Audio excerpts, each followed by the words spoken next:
questions? Who's got a question to start it off? There's the microphone.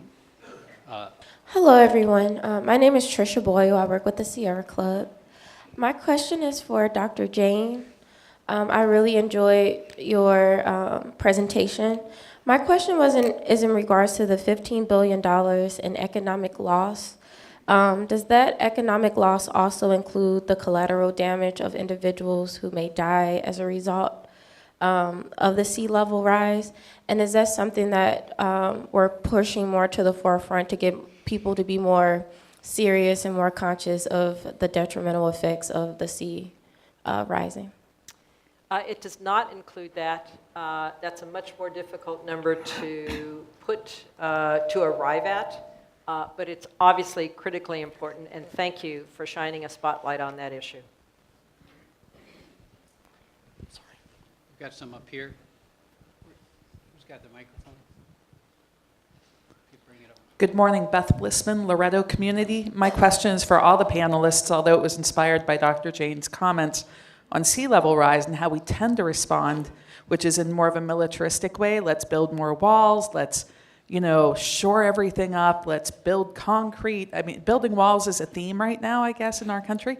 But I'm curious, too, because most of those decision makers are men currently. And so I'm curious about your thoughts about perhaps supporting more women to get into our governmental and infrastructure settings, maybe more female mayors, perhaps more female decision makers. Might that make a difference? Just thinking of that and what might be the potential for the U.S. ever considering CEDAW, the Convention for the Elimination of All Forms of Discrimination Against Women. I'm a UN rep for our community. 187 of the 193 countries at the UN have passed CEDAW. We're in company with Iran, South Sudan, North Korea, in terms of not passing CEDAW.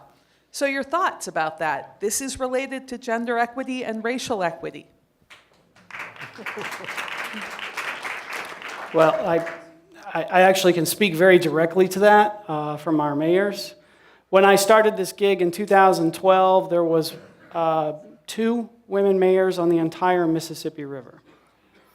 Now I'm very happy to report there's quite a few more, including some very historic levels. So the mayor of Baton Rouge was elected last year, first black woman mayor in that city's history. On May 7th, Judge Cantrell will be the new mayor of New Orleans, first black woman mayor in that city's 300-year history.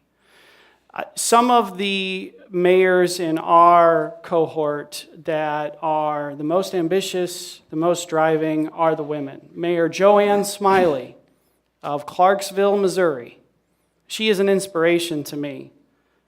She is a senior citizen. She just lost her husband, and she continues to drive harder than ever for her town. And she is the mayor of the smallest town on the Mississippi River. But with her presence and her drive, it might as well be the size of Memphis. She is a force of nature for us, and we are always inspired by her. Let me just touch on the first part of your question regarding natural solutions. So I didn't have time to go into it in my talk, but natural solutions along the Mississippi River is definitely the preferred approach now. The Corps of Engineers has been nursing a growing love affair with natural solutions for a while now, but my mayors are totally sold on it. The mayor of Grafton wants to put in a wetland that used to be there to protect his city from storm events and to filter his water. The mayor of Helena, Arkansas wants to put in a lake in order to pick up flood slack off the Mississippi River instead of pushing that risk down to Vicksburg, Natchez, and Vidalia, Louisiana at a higher volume. Thanks, the mayor of Dubuque, Iowa, he just unearthed a creek in his city.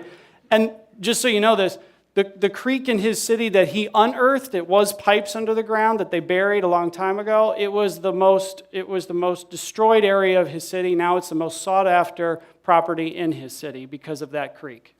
Dan, super short. Sure. I agree completely that we need more women in leadership positions in pretty much all institutions, but I also think that we need to have both men and women embracing more holistic and humanistic solutions. Thank you. Let's thank all of our panel members.